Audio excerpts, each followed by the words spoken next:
Hello, कसे आहात सगळे? आज खूप कंटाळा आला होता म्हणून आम्ही कास पठारावर जाण्याचा प्लॅन केला. कास पठार कुठे आहे तुम्हा सगळ्यांनाच माहितीच असेल. यवतेश्वर घाट चढताना घाटात इतके मंकी होते आणि त्यांना बाय करून आम्ही पुढे निघालो. दुपारचे 3 वाजले होते तरी इतकी थंडी होती आणि मला त्यात बकोळ हॉटेल दिसलं आणि बकोळ हॉटेलचा पांढरा रस्सा आहा! साताऱ्यामधील पुष्पपठार तुमच्या सगळ्यांनाच माहिती असेल आणि तिथे फक्त ऑगस्ट आणि सप्टेंबरमध्येच फुलं येतात आणि असं म्हणतात ती फुलं इतर कुठल्याच ठिकाणी दिसत नाहीत. पठार मोकळं असल्यामुळं इतकं वारं सुटलं होतं पठारावरती आणि उन्हाचं एक लवलेशही दिसत नव्हता. ऊन अजिबातच नव्हतं, नुसतंच वारं. तहान लागली आणि मग मी थांबून पाणी पिले आणि पाणी पिऊन झाल्यानंतर मी थोडंसं फोटोशूट केलं आणि मग आम्ही पुढे निघालो.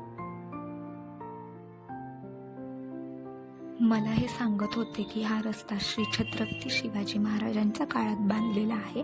आतमध्ये मोठं तळं आहे, तिथं जंगलातले प्राणी असतात आणि तिकडूनच महाबळेश्वरला पण जाण्याचा रोड आहे. आम्ही निघालो होतो तर कास धरणाकडेच, पण यांनी मला कास धरणाकडे नेलंच नाही. तिथंच उभं राहून झूम करून करून मला कास धरण दाखवलं आणि बघ म्हटले आणि मग आम्ही पुढे हेरिटेजवाडीकडे निघालो.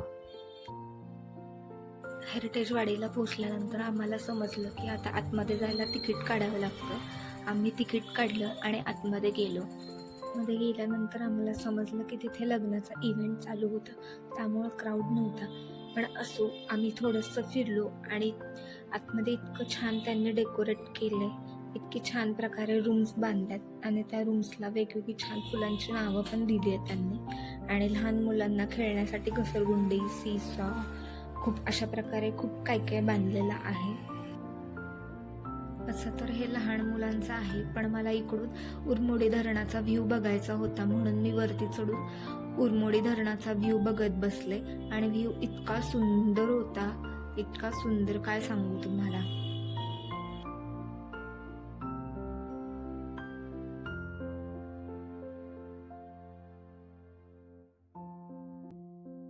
व्ह्यू बघून झाल्यानंतर मला तिथे बदकं दिसली आणि मी बदकं बघायला पुढे पुढे जात होते, तर मला हे म्हणत होते पुढे जाऊ नको, ती बदकं चावतात म्हणून मी घाबरून मागे मागे येत होते. मग आम्ही तिथे थोड्या वेळ बसलो आणि गप्पा मारल्या, थोडंसं फिरलो आणि मग मला नंतर तिथून झोका दिसला आणि मी झोक्याकडे पळत पळत सुटले की कोणी बसू नये म्हणून आणि मी यांना पण आवाज दिला की या लवकर कोणीतरी बसेल. मग आम्ही झोका घेत होतो. झोका घेताना मी यांचा हात पकडला. हात पकडायच्या नादात मी पडलेच असते.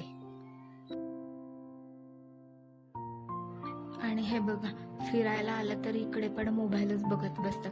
काय त्या एवढं रील्समध्ये असतं काय माहिती. संध्याकाळच्या आता मला घरी जायचं होतं म्हणून आम्ही तिथून निघालो आणि गाडीवरून जाताना इतकी थंडी वाजत होती, त्यामुळे मी जर्किन घातलं आणि ह्यांना म्हटलं आपण कुठेतरी थांबून चहा पिऊया म्हणून आम्ही चहा प्यायला थांबलो आणि होता आमचा आजचा दिवस. बाय.